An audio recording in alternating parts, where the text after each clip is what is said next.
ఓవైసీ అనవసరంగా కెలుక్కుంటున్నట్టున్నారు. కేసీఆర్ లాంటోడు కాదు రేవంత్ రెడ్డి, కేటీఆర్ లాంటోడు కాదు రేవంత్ రెడ్డి. ఎందుకు వచ్చిన గొడవలే, మనం ఏళ్ళతో సర్దుకుపోతే పోతుందనేటువంటి మెంటాలిటీ ఉన్నటువంటి వాడు కాదు. కిరణ్ కుమార్ రెడ్డి లాంటోడు, రాజశేఖర్ రెడ్డి లాంటోడు కూడా కాదు. రాజశేఖర్ రెడ్డి కూడా ఇక్కడ మనం సర్దుకుందాంలే అనేటువంటి మెంటాలిటీ ఉన్నాడు. ముస్లింల ప్రతినిధిగా ఓవైసీని చూడడం కిరణ్ కుమార్ రెడ్డి చూడాలి. అట్లాగా రాజశేఖర్ రెడ్డి చూశాడు, అట్లాగే కేసీఆర్ చూశాడు. రేవంత్ రెడ్డి మెంటాలిటీ అట్లా కాదు, ముస్లింలకి కాంగ్రెస్సే ప్రతినిధి అని భావించాడు. ఇప్పుడు దేశవ్యాప్తంగా కూడా ఆ రూట్లోనే పోతున్నటువంటి పరిస్థితి.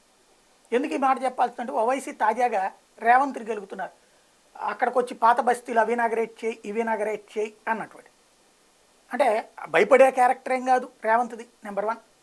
రెండవది, ఎన్నికల్లో నా మీద పోటీ చేసి గెలవండి అంటున్నారు. దమ్ముంటే ఈ నెల మల్కాజ్గిరిలో పోటీ చేసి గెలవచ్చుగా ఓవైసీ.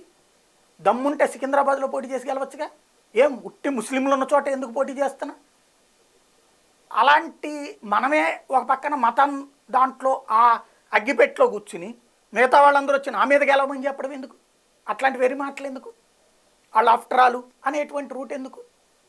మనం బాధ్యతాయుతంగా ఉంటే బాగుంటుంది. రేవంత్ని ఎక్కువ గెలిగితే కిరణ్ కుమార్ రెడ్డి గుర్తుకొస్తాడు.